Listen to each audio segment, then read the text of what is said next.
Good afternoon. It's Friday the 24th of January 2020, just after 1 o'clock. Welcome to UK Column News. Your host today, Mike Robinson, and Patrick Henningsen from 21st Century Wire. Welcome to the programme once again, Patrick. Great to be with you, Mike. Well, it's signed. Here we go. The Brexit deal is signed. There's Ursula von der Leyen on the left and Charles Michel on the right. Well, they've managed to sign this deal with one pen, Patrick. They didn't require 40 pens, as is required for the Trump impeachment articles. One pen was sufficient, and they even managed to sign their signatures without breaks, so not one letter at a time. So that's fantastic. This document now goes off to, or has arrived in the UK with a second document as well, and Boris is apparently going to be signing this later on today. So this is what he had to say. Here we are. At times it felt like we'd never crossed the Brexit finish line, but we've done it. Well, that, of course, is the big question, Patrick. Have we done it? Of course, some things change for the next 12 months, but we enter into the transition period where we stay absolutely in lockstep with the EU. And that transition period might be until the 31st of December this year, or it might be for another 2 years following. So 1 or 3 years, we might find out whether we've actually done it. I think our argument is that we've done nothing other than a few minor cosmetic changes, because ultimately it is Brexit without the exit. We're going to end up pretty much in exactly the same place we were with, we'll be coming on to the Common Agricultural Policy later on.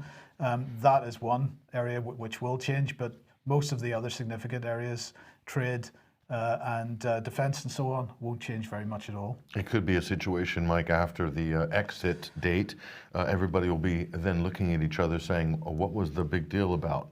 What just happened there over the last 3 years? A total tearing apart of the UK's political system, the split of the Labour Party effectively. Tory power for possibly the next 10 years guaranteed as a result, all with Brexit, and no real changes in terms of, really what the UK has opted out of. European conventions and various regulations. You could see a normalization of Britain with Europe on so many different levels after a period of time. And closer integration in some areas like defence. So for some people, this is going to be a fantastic deal at the end. For others, perhaps who were expecting a Brexit, I think it's going to turn out to be pretty disappointing. But time will tell. We will see. In the meantime, of course, OPCW issue continues apace, and on Wednesday there was a meeting in the Commons, Patrick. There was, but before that, on Monday, I just want to point out that there was a meeting at the UN Security Council whereby a whistleblower from the OPCW, an engineer, Ian Henderson, gave a powerful, compelling statement, Mike, and a lot of people have managed to catch some of the clips of this online. And this is the whistleblower that has been targeted for defamation and has been denigrated by Bellingcat and people like this early on when he leaked his initial report to the working group on Syria propaganda and media. Right. And so as a reaction to that, Mike, the working group, along with Room Stop War, organized a meeting at the House of Commons, which actually took place 2 days after the UN Security Council meeting on Wednesday. I did attend that meeting. Let's have a look at this event. This was in Westminster. This was in Portcullis House. Portcullis House, just next to Big Ben. And so this happened on Wednesday. And what was on the agenda here? Obviously, the host was the working group on Syria propaganda and media, and this was organized by Room Stop War, great anti-war organization based in Somerset, I believe. And so let's look at what was discussed.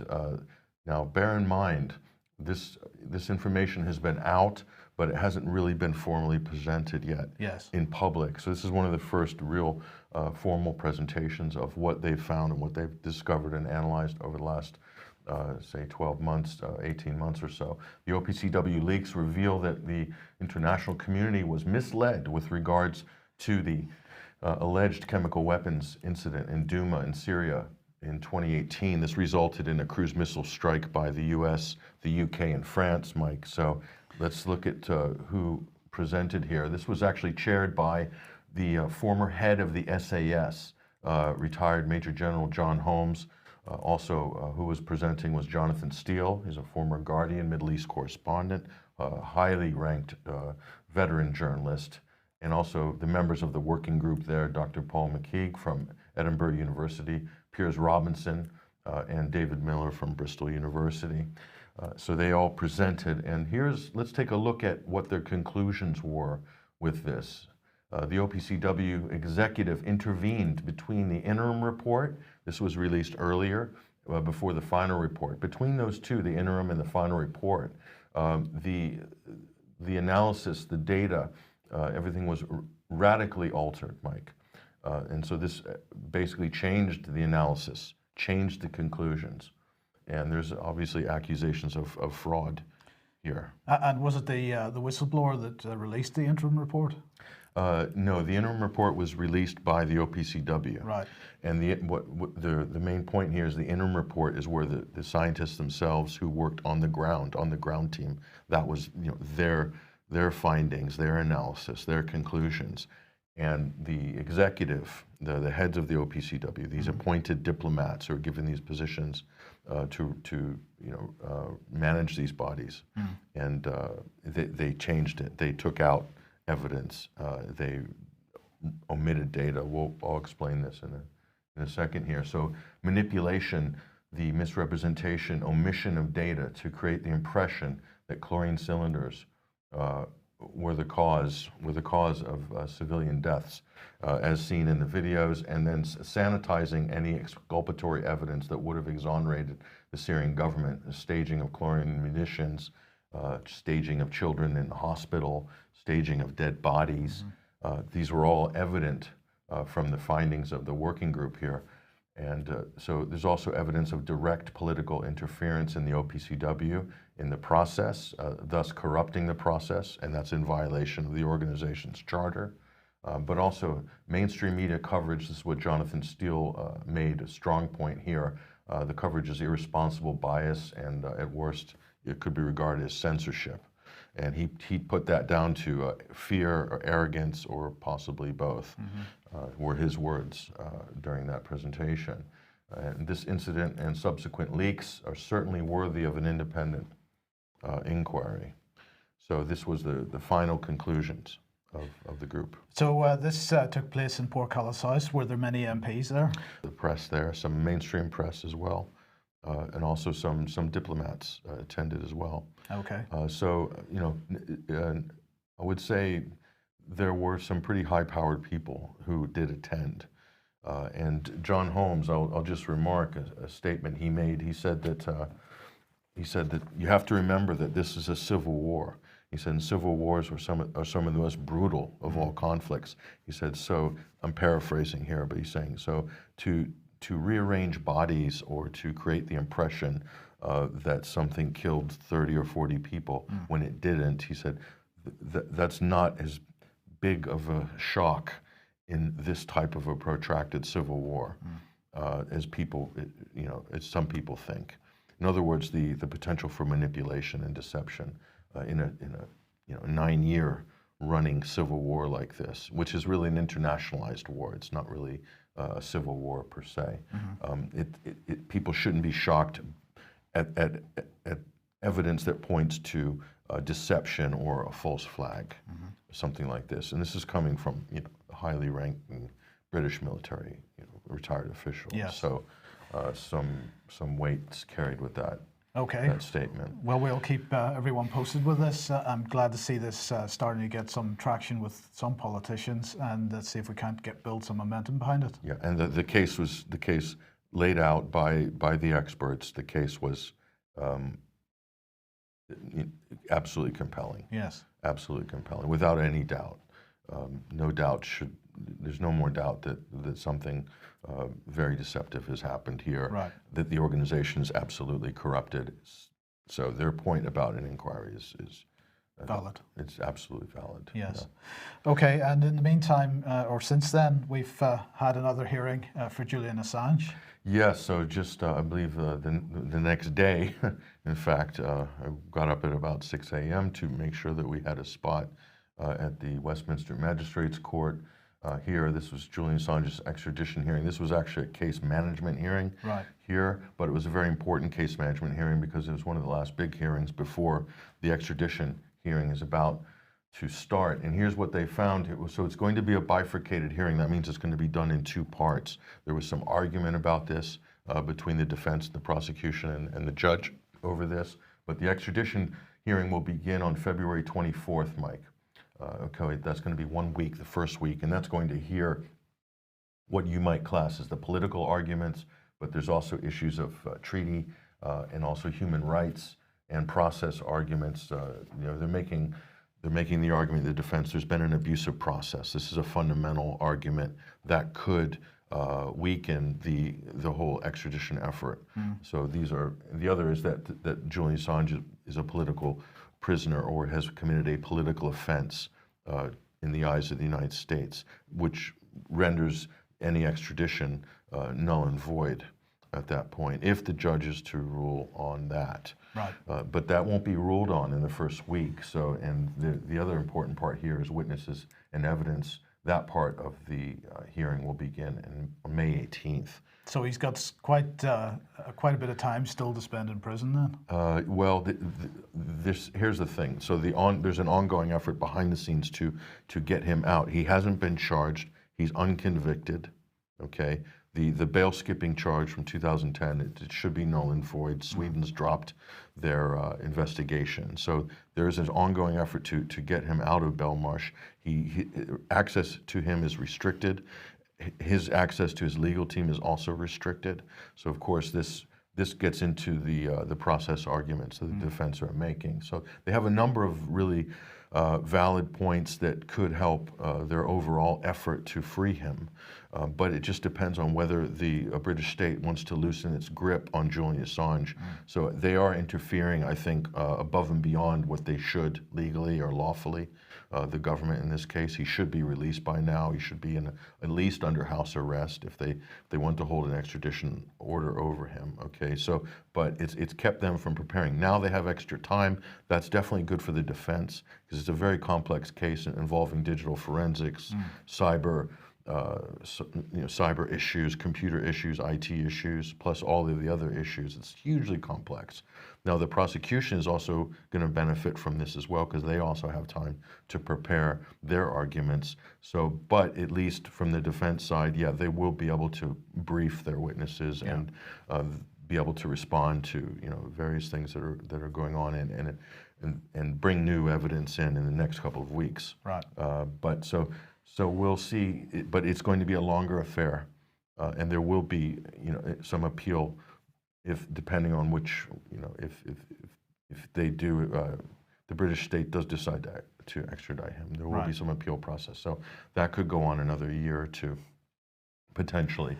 If he is extradited to the U.S., well, that could be something else, and we'll say there's another revelation that came out of this as well. And so let's look at the next big bombshell here. This is the editor of WikiLeaks, and we had a chance to speak to him after the hearing. We'll play some of those statements on the Sunday Wire this Sunday. But this is what was dropped. The United States government claims that foreign journalists aren't protected by the First Amendment. This is what the editor of WikiLeaks, Christian Harfison, has said after looking at some of the documents from the defense. This is what the United States has framed this as. Basically, he's saying that that should send a very clear message to all journalists about the importance of this case and about the true nature of the case, the political nature of it. It's an attack on press freedom. If anybody was ever in any doubt about this, they should erase all doubt. So the United States is arguing here, Mike, and this is important, that Julian Assange, when he's rendered to the United States, when he's extradited to the United States, when he arrives, he will no longer, he doesn't have any First Amendment rights. He's being put on trial in the United States, but with no First Amendment rights. So he can't be considered a member of the press, can't claim First Amendment protection. And of course, this could apply to anybody. This could potentially apply to anybody. Not only that, but, and we'll give a shout out to Mohammed Almazi, the journalist who printed this story for Sputnik News last night. Not only that, they'll be under some special administrative measures, they're calling them. That means that his legal team will not be allowed to speak to the press. There'll be a total media blackout, effectively, from Assange's defense side. So it would be treated like a terrorist at Guantanamo, basically. Right. Very dangerous. For doing what? Exposing U.S. war crimes, yes. Essentially. Yes. So this is the Trump administration. So I have to say this is a level of authoritarianism that has never been seen in the history of the United States of America. Even George W. Bush couldn't dream of ever trying something like this. Well, it wouldn't have been any different under Clinton, though, would it? It would have, and it was. This is a new level of draconian authoritarianism that this administration is attempting to do. And if they do this, they can go and snatch any journalist anywhere in the world, kidnap them, extradite them, bring them back to America, and then they don't have any rights once they're there on trial. This is effectively what we're looking at here.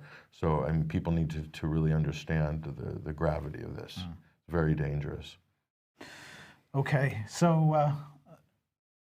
Well, continuing on with the great behavior of the Trump administration, this is Brian Hook, is Trump's special envoy to Iran, because he's not going to visit Iran anytime soon, I can imagine, but he's the envoy.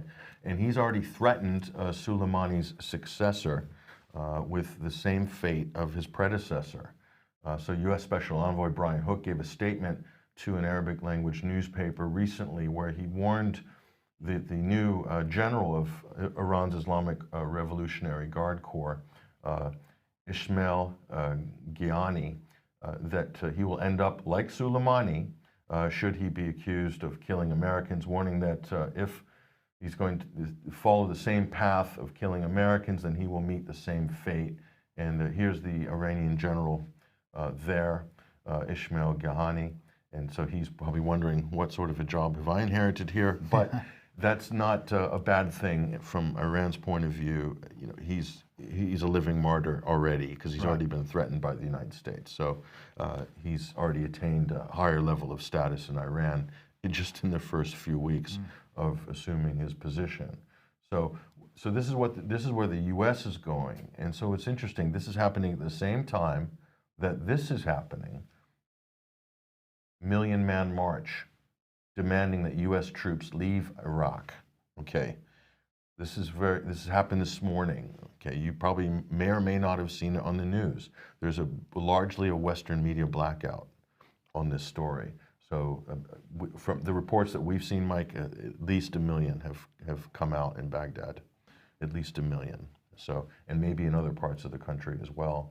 So let's look at here's a little bit of footage here. This was off of social media. You can see the crowds forming here. This is early this morning. Obviously, this is Friday prayers, so a lot of people will have left the protests and have gone to Friday prayers, and then may come back out on the street later this evening. But get out, America, that's the sort of tagline of this protest. So this is much bigger than any of the student protests that got wall-to-wall media coverage from October to December, and the arson attacks by the protesters, Hong Kong style. This is something much more organized, the U.S.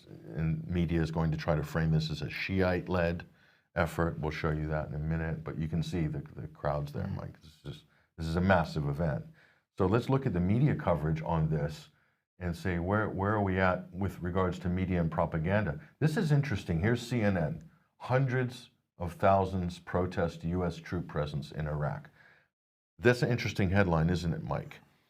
They're actually demanding that the United States get out, as we just showed you. They're not just protesting their presence. They're demanding they leave. So CNN's very careful there, are playing down the numbers into the hundreds of thousands. Here's the Times of Israel. We're now even further south because it's just thousands. Now it's thousands in Baghdad. So thousands rally in Baghdad against the presence. I mean, 1 million have come out this morning, and the Times of Israel is saying thousands rally. So you can see where Israel stands on this issue. Yeah. They don't want the U.S. troops to leave. They helped to get them there in the first place in 2003. So they definitely don't want them to leave. So there's the propaganda. And here's Al Jazeera, not even thousands, just protesters. So that's U.S. ally Qatar. That's where the U.S. Central Command is hosted there in Qatar. So we want them out. So they did give, Al Jazeera gave a little bit half and half in terms, we'll give them mixed marks on their coverage here. So they are saying that the Iraqis are demanding U.S. leave. So, and here's where on the U.S. side, this is Stars and Stripes. There's a lot of these military websites now that masquerade as news sites. So they're framing this as the 1 million man protest to test the strength of Iran's push to get the U.S. troops out. So right, so it's Iran that has got all these people out on the streets? Right, yes, it's an Iranian effort to get all these. So Iran has managed to convince millions of Iraqis to come out in the streets to ask the U.S. to leave. This is how the U.S. Pentagon establishment wants it framed. And they also want to, this is Muqtada al-Sadr, and he's one of the people who called for this 1 million man march last week or 2 weeks ago. And so they're trying to make it all about him. He's a Shiite cleric and just reduce everything down to one man, one personality. So you can see Qasem Soleimani on the Stars and Stripes article there on the mural. So that's a picture from Tehran of Soleimani on a wall. And it's a story about a 1 million man protest in Iraq. So this is how the U.S. wants it framed. They want it sectarian, they want it Iranian, and they don't want you to look at the obvious fact that there's 1 million plus Iraqis out in the street this morning demanding that the U.S. get out, basically. And let's look at the U.S. mainstream media, Mike, and it was interesting. This is the biggest paper here in the United States, is the Washington Post, and I'm looking for the story. I can't find it, Mike. This is the biggest U.S. newspaper. They've been occupying Iraq for 17 years. They've been running endless stories about the Iraq War over the years.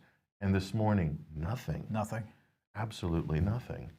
So that should tell you, if you have any questions at all about how bent and corrupt the mainstream media is as an institution and how they are absolutely stenographers for government and for the defense complex, we've just given you absolute evidence that that's the case. Yes. Okay, if you like what the UK Column does and you'd like to support us, then please head over to ukcolumn.org/community. There are options to do that there, and your support much needed and much appreciated. Now, obviously, this week the Davos meeting has been going on, the World Economic Forum in Davos, and as we mentioned earlier in the week, Mark Carney was there. And of course, he is soon to be the United Nations green man. Well, here he was giving really his reiteration of his thoughts on what has to happen at the core of the system now. These questions are being asked. He said, you're on the wrong side, if you're on the right side or the wrong side, and if you're on the wrong side, what are you going to do about it? And of course, what he's been saying is that if you are on the wrong side and you don't do anything about it, basically you will have credit cut off and you will become bankrupt. It's as simple as that. If you don't get on with the green agenda, then you are going to go bankrupt because the central banking system is going to refuse credit to you. Well, everybody will be glad to know that the COP26, which is the next big climate meeting, is taking place in Glasgow in November. And Mark Carney has been appointed as the man to give advice to the British government on this event, how to run this event, what kind of policies are going to come out of this event. Mark Carney is the man, not only with the United Nations, but now also with the British government. So he's clearly being well looked after following his tenure, his 2 terms with the Bank of England. He's been ascended to this very high-level position now. He is really the go-to man on the Green New Deal. He's the go-to man on financialization of the carbon taxes. Absolutely. And the new economy, the new green economy. Absolutely. Of course, most of that, as far as he's concerned, coming from his wife. Anybody wants to look up his wife, that would be good. You'll learn something. But Greta Thunberg was also at Davos this week giving a speech. And she was saying that until we have the technologies that at scale can put our emissions to minus, then we must forget about net zero we need real zero. Now, this seems to be a subject which is being, or a position which is being iterated and reiterated by many different people. And of course, I just want to make a comment, Mike. This is off topic, but she has lost a tremendous amount of weight in the last couple of months.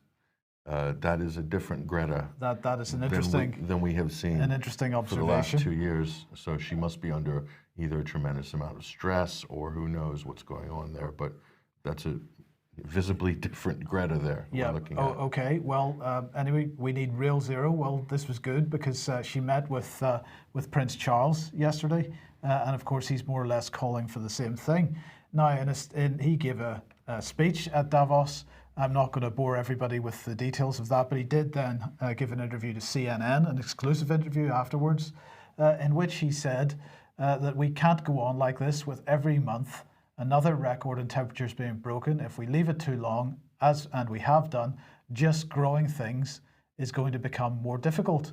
Well, this is a very interesting position for him to take because, of course,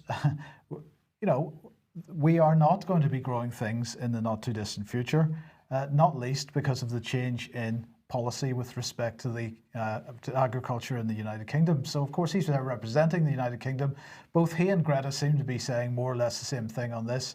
But this is deceptive what he said here, because if there is any slight warming or a raise in CO2 levels, that's going to increase agricultural yield, right?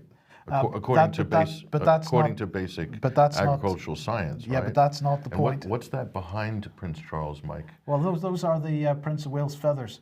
But the point here is that he's saying that if we leave it too long, as we have done, just growing things is going to become more difficult. And of course, the reason that growing things is going to become more difficult isn't because it's more difficult to grow in higher CO2 levels. It's actually easier to grow in higher CO2 levels.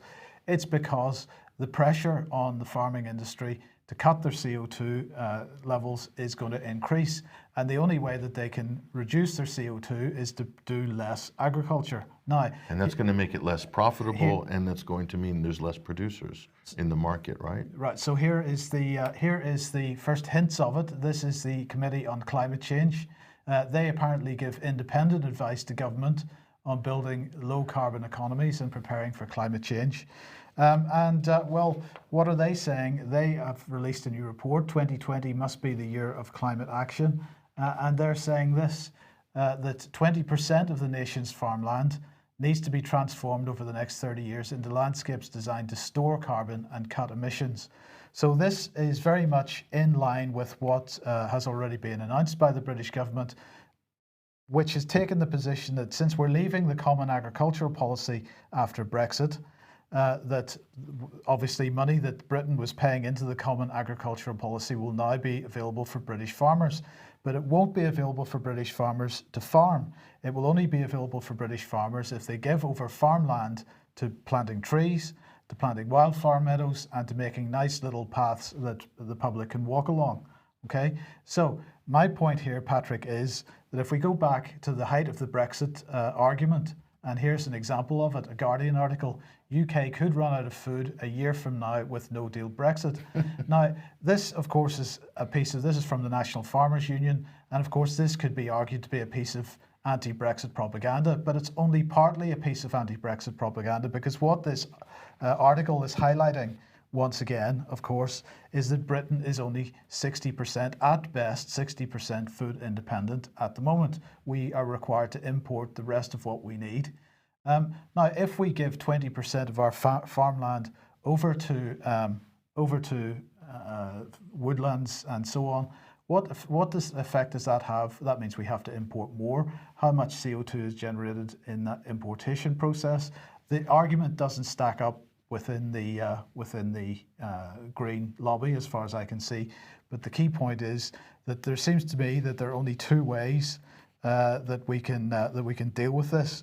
One is to reduce the population so there isn't so much demand on the requirement for food, or we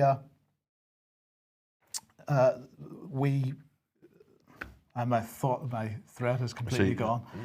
Yeah. So what you're giving the reasons, what they're laying out is the strategy, right? Or we import more food. That is the second option. So those are the two options: either reduce the population, is that a likely scenario, or we're going to import more food. Importing much more food is perhaps the more likely scenario. But well, this also touches on the immigration issue, the migrant crisis. Europe has a negative birth rate. Western North America, especially Europe. It's not a big enough negative birth rate to make a significant difference within the next 50 years. It is if you take away immigration. If you took away immigration, so those people who are railing the Tommy Robinsons of the world and the sort of the Pegida movements in Europe, railing against immigration. Well, the immigration issue is even deeper than people realize. It goes down to fundamental. Macroeconomic policy, right? That's not only a national level, on an international level, but it's also about forward planning for the next 100 years. So there's a major economic fundamental problem with the system that even the highest levels of the elite are realizing. There's certain unsustainable aspects of the economic order that's been running for the last 80 years. And even with globalization, it's got problems. And what they're attempting to do, it seems to me, Mike, is to move the problems around like a shell game. Right, it's a shell game, absolutely. And it's between the developed world and the developing world. And they're absolutely, the migrant crisis, you could argue, was engineered. It would certainly solves a lot of these problems that you just mentioned right there. So what I'm saying is this is a deeper conversation to be had here about all these issues and how they relate to each other. Right. Now, good news, Patrick, because the doomsday clock has been moved again, and apparently we're only 11 seconds from doom, or is it 100 seconds from doom? 100 seconds from doom, yes. Under 2 minutes from doom. So this was the event here. This is an annual event. This is hosted by, this was at Georgetown University actually, but this is for the Bulletin of Atomic Scientists, and they've been going since 1947. They've been releasing this doomsday clock, and this is meant to say this is the state of the world, the state of global security. This was very relevant during the Cold War, Mike, when the United States and the West were facing off against the Soviet Union, and the threat of thermonuclear war was omnipresent. But then, in the post-Cold War period, this is becoming, their announcements and their protestations and so forth didn't get nearly the sort of airing, but all of a sudden they're becoming more relevant again for different reasons, some valid, maybe some not so valid, which we can discuss. But here they are here, and you can see there's their doomsday clock. It's ticking down below 2 minutes. It's the first time it's really ever been that low, probably since 1953 or something like this, but it's even less than that. So this is one of the worst ever doomsday clocks. So they're saying we're closer now to global calamity than ever before. And you can see here some of their quotes here. The leaders claim that their lies to be truth, calling into question the integrity of the creating public distrust in national institutions that have historically provided societal stability and cohesion. They're referring to Trump, definitely there. But also the war on multilateral institutions. There's Ban Ki-moon. You can see next to Mary Robinson. She's on the board of the elders, or she's the chairman of the elders, we will talk about in a minute. And there's Governor Jerry Brown there on the left-hand side. He's known affectionately in the United States as Governor Moonbeam, but he's 82 years old, and he's long-term, Democratic politician. So there's a number of people on this board, scientists and so forth, who presented their evidence. And you can see here's some of the past clocks, Mike. 17 minutes to midnight in 1991. That was the fall of the Berlin Wall. So you can see people were feeling safe, so they dialed back the fear factor there. In 1974, 9 minutes till midnight, so fairly safe then, 7 minutes. 4 minutes in 1981, that's Ronald Reagan, the height of the Cold War there. And now we're less than 2 minutes. So according to this organization, Mike, we're at the most dangerous time in history. And here's one of their people who spoke there, who's on their advisory board. Mary Robinson, she's chair of the Elders. This is an organization. She's a former president of Ireland and former UN High Commissioner. So she said the U.S. and Russian presidents should recall and reiterate the declaration of their predecessors, Ronald Reagan and Mikhail Gorbachev, that a nuclear war cannot be won and should never be fought. So there's a big nuclear disarmament aspect to this, Mike, but where this is problematic is, yes, the arms race, there's a danger of an arms race right now. Mm-hmm. They're repealing the INF Treaty, all these missile treaties. This is, I think, very relevant and very valid and very welcome by the association of these scientists. But the other thing that's pushed the clock less than 2 minutes is climate change. So they're saying that... Did they give any indication about if climate change was removed from the equation, what the time would be? No, they haven't, and that's what we have to try to figure that out. But what I'm saying, the climate change argument has kind of diluted all of these other more immediate threats for a threat that might be a threat in 150, 100, 200, who knows how many years. So again, we see the radical environmental agenda, the climate agenda, which is very vague and it's very difficult to nail down exactly what the immediate threat is. But it's pushed the discourse on it's crowded out some of these other, and Fukushima, for instance, the meltdown of a nuclear reactor, that's not spoken about in any of their analysis. But that's actually a clear and present threat. There's a number of clear and present identifiable environmental threats that aren't included. Instead, that's all been pushed to the side for this climate change discourse. I think personally, I think this is problematic on a lot of different levels. So, well, the Elders, of course, a key part of this, and many people, in fact, most people probably have never heard of them. Well, it is a group of chosen, selected people who consider themselves to be the key people to drive global and globalist policy into the next couple of decades. If you want to know a little bit more about this and what they're up to, get onto the UK Column website and look for the One World Governance series that is linked from the front page of the website, and particularly look for this article, The Regionalisation Process, which was written by Martin Edwards in 2017. And there's a section in this article about the Elders, what they're about, where they're from. They're mentioned in a couple of the other articles in this series as well. They certainly are driving this a particular strand of globalist policy. Selected people, Mary Robinson, one of them, and you'll see the list of the others on that article. Yeah, and usually people who have had a career serving in a political capacity, Mike. So not necessarily the Bill Gateses of the world from the commercial sector, but most of them, a lot of them are political, UN level, political appointees, yeah. Or Nelson Mandela was actually, it was founded by Nelson Mandela. So I'm not sure what his exact intentions were. I haven't read enough on that, but I think a body like that, Mike, it's safe to say that it could take on different forms and become something different over the years, depending on what the big push is. And clearly the big push is the financialization of nature. Yes, and absolutely. Unlocking the pension funds to fund green tech and so forth. Well, look, Mary Robinson there calling for a sort of Reagan-Gorbachev style situation to develop with some negotiation. Well, in fact, it's Vladimir Putin that has decided to call for it. So this was, he's calling for a 5-power summit, effectively. He was speaking at the 5th World Holocaust Forum in Jerusalem yesterday. And this was commemorating the 75th anniversary of the liberation of Auschwitz by the Russians.